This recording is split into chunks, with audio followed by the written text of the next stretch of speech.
com uma forte hemorragia. Mas olha aqui para mim, antes de entrarmos ao texto, escute o que eu vou falar para vocês, preste atenção aqui. Quem aqui alguma vez você se viu obrigado a ter que gastar um dinheiro que você naquele momento não podia gastar? Levante a sua mão. Era FU. Que é isso, pastor? Filho único. Você não podia gastar, era filho único. Dinheiro ali que... Mas você se viu numa situação, de repente até de uma doença, de um contratempo, de repente uma cirurgia que surgiu, de repente até um exame que o médico pediu. Às vezes, dependendo do caso, a pessoa tem que dispor, né, de um dinheiro, se ela não tiver um plano de saúde. Tem até a saúde pública, mas a gente sabe que às vezes demora para poder chegar até a vez da pessoa fazer o exame. E se o caso era muito urgente, então você teve que dispor de uma situação e gastar o que não podia naquele momento. Muito bem, a história da mulher hemorrágica fala que ela gastou tudo que ela tinha e não resolveu o problema dela. E hoje aqui, nós vamos saber disso, e o que isso tem a ver, onde isso mexe com a sua história, e o que você aprende com isso, talvez até para mudar outras coisas na sua vida. Amém, queridos? Agora vamos ao texto. Marcos capítulo 5, versículo 24, fala assim, ó: então Jesus foi com ele, uma grande multidão o seguia e o comprimia. Havia ali uma mulher que padecia de hemorragia por 12 anos. Ela havia sofrido muito sob o cuidado de vários médicos e gastara tudo o que possuía, mas em vez de melhorar, piorava. Quando ouviu falar de Jesus, chegou por detrás dele, no meio da multidão, e tocou no seu manto, ou na sua veste, porque pensava, ou dizia consigo mesma: se eu apenas tocar no seu manto, ou na orla da sua veste, serei curada. Imediatamente, a hemorragia cessou, e ela percebeu no seu corpo que estava curada daquele mal. No mesmo instante, Jesus percebeu que dele havia saído o poder. Virou-se para a multidão e perguntou: quem tocou na minha veste? Os discípulos responderam: vês a multidão aglomerada ao teu redor e ainda perguntas: quem tocou em mim?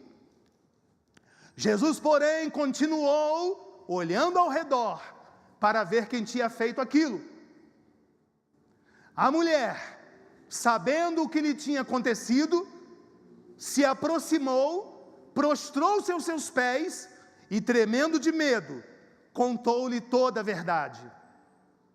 Então ele disse: filha, a tua fé curou você, vá em paz, fique livre do teu sofrimento. Aplaude a Jesus aí.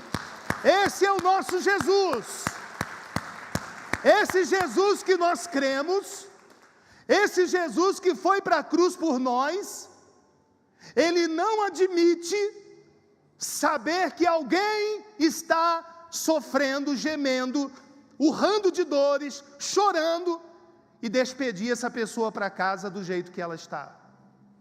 Não. Esse é o Jesus que nós servimos. Não é um Jesus que te exclui, não é um Jesus que te deixa de lado, não é um Jesus, um Deus que não se importa com a tua dor, que não se importa com o teu problema, com o teu sofrimento, com as tuas lágrimas, com as tuas humilhações, com as tuas rejeições, com as tuas frustrações. Não, aquela mulher sofria, além da doença, ela era rejeitada, ela era excluída. Por que que ela teve medo? Por que que quando Jesus disse, quem me tocou? E ela foi ali, se colocou, se expôs, e o texto vai dizer para mim e para você, que com medo ela se achegou, para falar que era ela, que ela havia sido curada, porque a lei dizia que se uma mulher estivesse naquela condição, se ela estivesse nos dias da sua menstruação, pela lei ela era considerada impura, e ela não podia tocar em ninguém, porque a lei dizia que se ela tocasse em alguém, aquela pessoa também ficaria impura. Então ela precisava ficar 7 dias recolhida, afastada, e ela não podia participar, principalmente daquelas coisas que eram consideradas religiosas. Então, além da doença, ela era excluída. Além da doença, ela não podia, ela estava num beco sem saída. Ela estava numa situação que não tinha jeito, e aí ela tentou recorrer ao que ela tinha, porque fala que ela gastou todos os seus bens.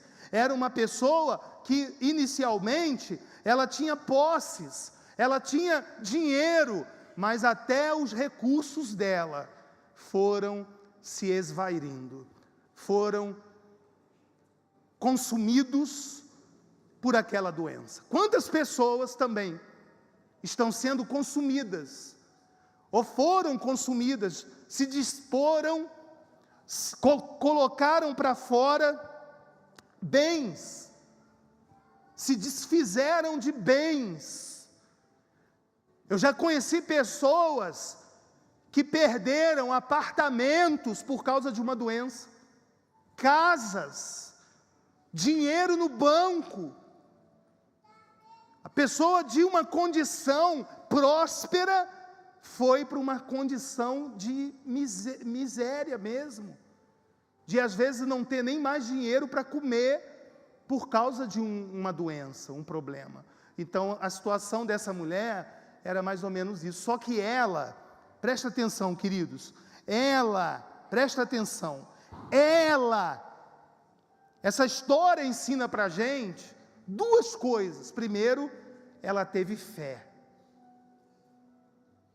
Ela teve fé.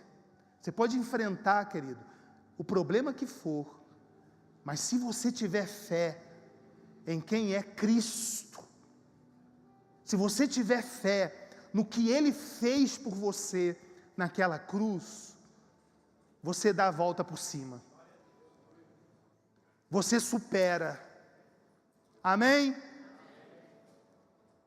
E a segunda coisa, coragem. Por que a coragem? Por que coragem? Porque ela se expôs. Sabe, existem pessoas que quando não falta fé, falta coragem. Tem gente que tem fé, mas não tem coragem. E fé e coragem são coisas distintas. Nem sempre uma pessoa que tem fé, ela tem coragem. Veja, essa mulher, ela teve fé e coragem. Por que fé e coragem? Fé que fez ela reconhecer que Jesus era o Cristo, que Ele podia de fato curá-la, que embora ela tivesse gastado tudo que ela tinha, recorreu, sabe, para todos os melhores médicos da época, os melhores especialistas, então, mas ela sabia, ela creu, não, Jesus, Ele pode, Ele tem poder para me curar, Ele tem poder para mudar essa situação na minha vida.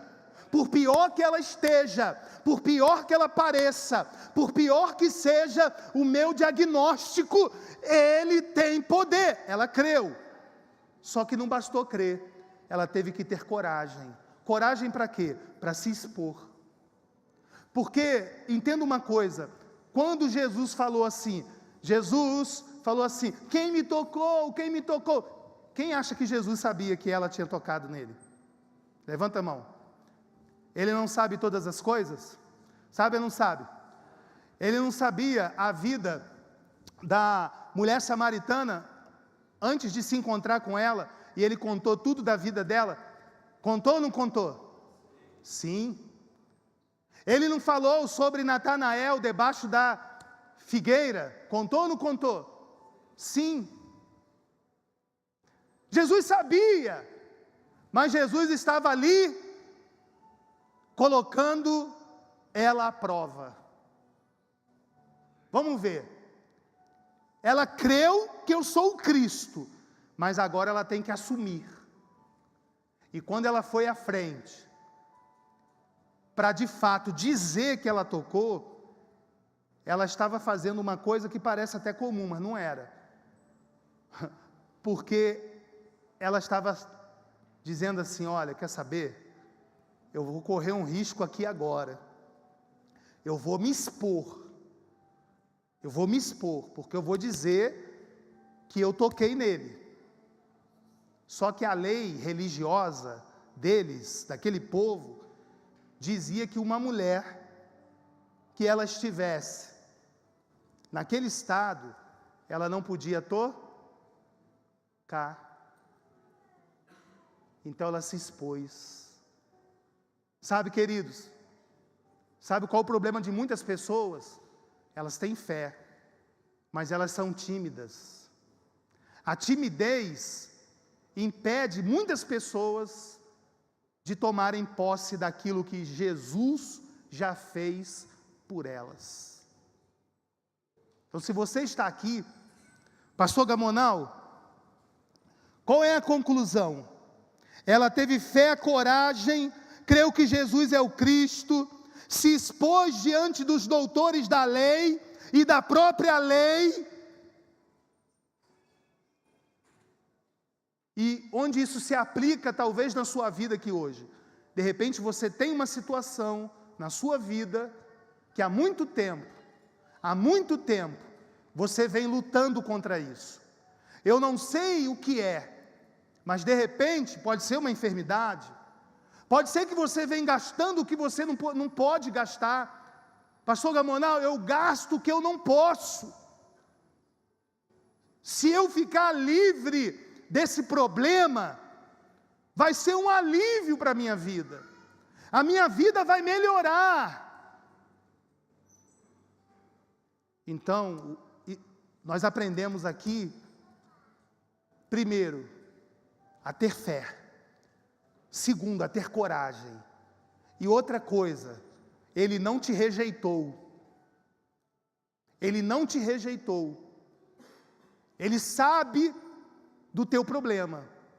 Ele só fica esperando você se manifestar. Porque Ele já se manifestou. Preste atenção. Às vezes as pessoas ficam esperando Deus se manifestar. Mas Ele já se manifestou. Onde, pastor? Na cruz. Ele levou sobre si as nossas dores, carregou com as nossas enfermidades, o castigo que nos traz a paz estava sobre Ele. E agora, pastor? Ele está esperando você se manifestar. Ele está esperando você crer. Ele está esperando você ter fé que Ele é o Cristo, que Ele é o médico dos médicos, que Ele é de fato o teu libertador, o teu Senhor, o teu Redentor. E para isso, são duas coisas: fé e coragem. Querido, se você manifestar aqui hoje fé e coragem, você não volta, escute o que eu estou te falando, você não volta com esse problema para a tua casa hoje. Você não volta com essa dor, você não volta com esta enfermidade, você não volta com esta depressão, você não volta com este pânico. Porque Ele é o mesmo, hoje, amanhã e para sempre. Quem pode aplaudir aí?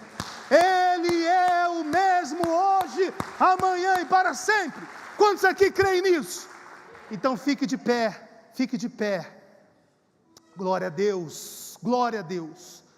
Eu não sei, mas olha, escute isso. A palavra de Deus vai dizer assim, ó, ouça o que o Espírito tem a dizer à igreja. O Espírito está dizendo à igreja hoje aqui, que você não pode continuar do jeito que você está. Você não pode continuar, por quê? Porque você foi lavado e remido pelo sangue do Cordeiro. Você é um filho, uma filha de Deus, e a tua vida, ela tem que ser de filho, filha, e não de escravo.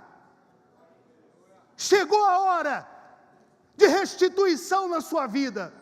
Chegou a hora de mudar o que ainda não mudou. E isso não é promessa minha, querido. É promessa de Deus e que já se cumpriu na obra consumada na cruz. E se você crer e se apegar nisso, eu quero ver você continuar chorando, sofrendo. Então eu quero ministrar sobre a tua vida aqui hoje. Amém? Sai do teu lugar e vem até aqui à frente, por favor. Eu não sei se você está aqui hoje por você mesma, por você mesmo,